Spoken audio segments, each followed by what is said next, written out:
कर दी है। यहाँ से अजय निषाद जो सांसद थे उन्हें इस बार टिकट नहीं दिया गया है, उनकी जगह राजभूषण निषाद जी को टिकट दिया गया है। मुजफ्फरपुर लोकसभा में 5वें चरण में वोटिंग होनी है।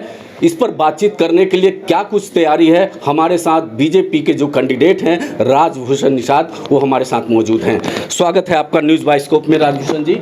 ये बताइए, जो सांसद थे अजय निषाद जी, उनका टिकट काट के आपको दिया गया है, तो पहली प्राथमिकता क्या होगी आपका? सबसे पहले तो मैं आपके न्यूज़ बाइस्कोप के तमाम दर्शकों को और मुजफ्फरपुर की जनता जनार्दन को मैं होली की हार्दिक शुभकामनाएं देता हूं। और जहां तक आपका सवाल है बड़े भाई अजय निषाद जी का टिकट काटने का और मुझे देने का, तो मैं इस बात का खंडन करता हूं कि किसी का टिकट कटा नहीं है, भूमिकाएं बदली, उनका रोल परिवर्तित किया गया है। चूँकि 2 बार हमारे सम्मानित सांसद रहे हैं यहाँ से, और मुझे इस बार मौका मिला है।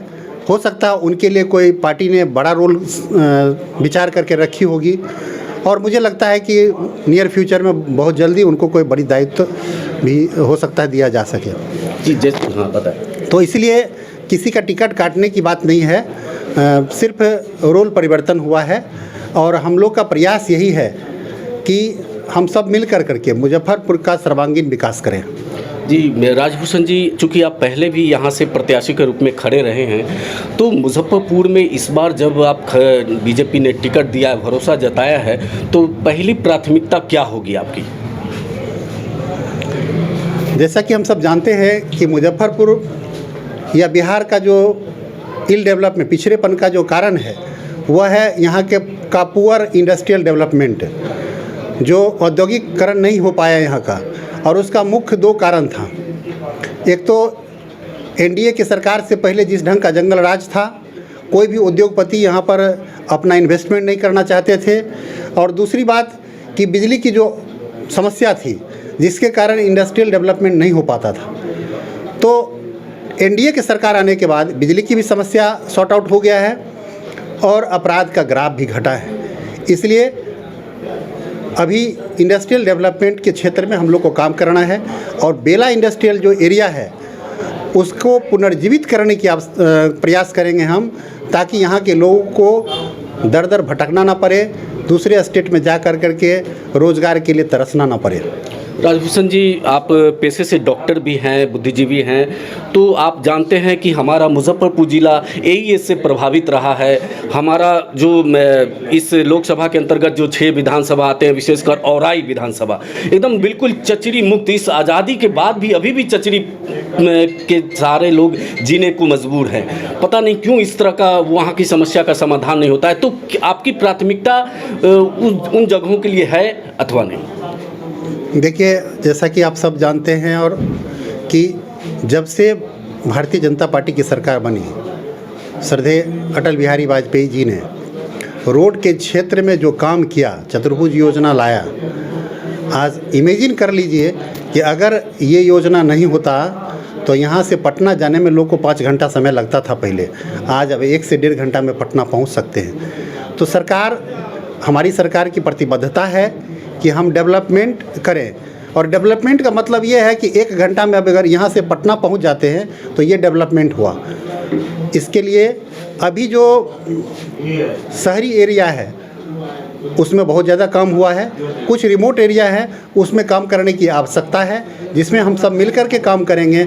और मैं आपको विश्वास दिलाता हूँ कि मैं मुजफ्फरपुर के खासकर औराई के क्षेत्र को चचरी मुक्त करने का प्रयास करूंगा। जैसा कि सांसद महोदय जो प्रत्याशी खड़े हुए हैं, उन्होंने कहा कि औराई विधानसभा को चचरी मुक्त करेंगे, लेकिन मुजफ्फरपुर शहर के खासकर जो नगर क्षेत्र में रहने वाले लोगों की सबसे बड़ी पीड़ा यहाँ का जल जमाव है। यहाँ के लोग काफ़ी पीड़ित रहते हैं।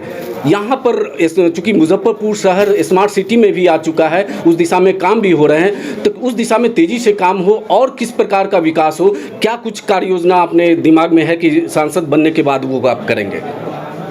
देखिए, कुछ समस्याएं ऐसी होती है जिसमें सामाजिक भागीदारी के बाद लीडरशिप इसलिए होता है कि लीड करने वाला हो, कोई सब लोगों को साथ लेकर के चलने वाला हो।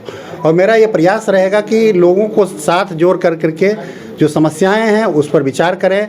और जैसा कि मैं पिछली बार जल जमाव के समय में मैं आया भी था और उस प्रोजेक्ट पर काफ़ी स्टडी किया था, तो मुझे पता चला कि जो आउटफ्लो ट्रैक बना, जो नाला बना, जहां नाला को निकलना था वैसे जगह में कंस्ट्रक्शंस हो गया और आउटफ्लो ट्रैक जाम है, जिसके कारण क्या है कि यहाँ पानी का लॉगिंग होता है, वाटर लॉगिंग होता है।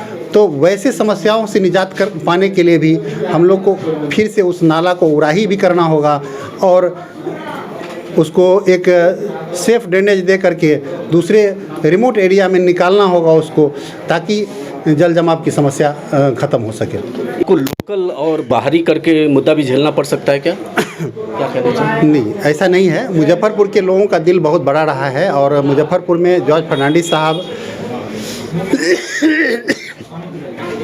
फर्नांडिस साहब बिहार से बाहर के थे और जेल में रहते हुए भी यहाँ के लोगों ने उनको जिताने का काम किया। और जॉर्ज फर्नांडिस साहब का जो यहाँ काम रहा वो काफ़ी सराहा जाता है। तो लोकसभा चुनाव में बाहरी भीतरी का बहुत बड़ा मुद्दा नहीं होता है। लगभग आप किसी भी जगह का देखेंगे तो लगभग लोग बाहर के ही कैंडिडेट होते हैं।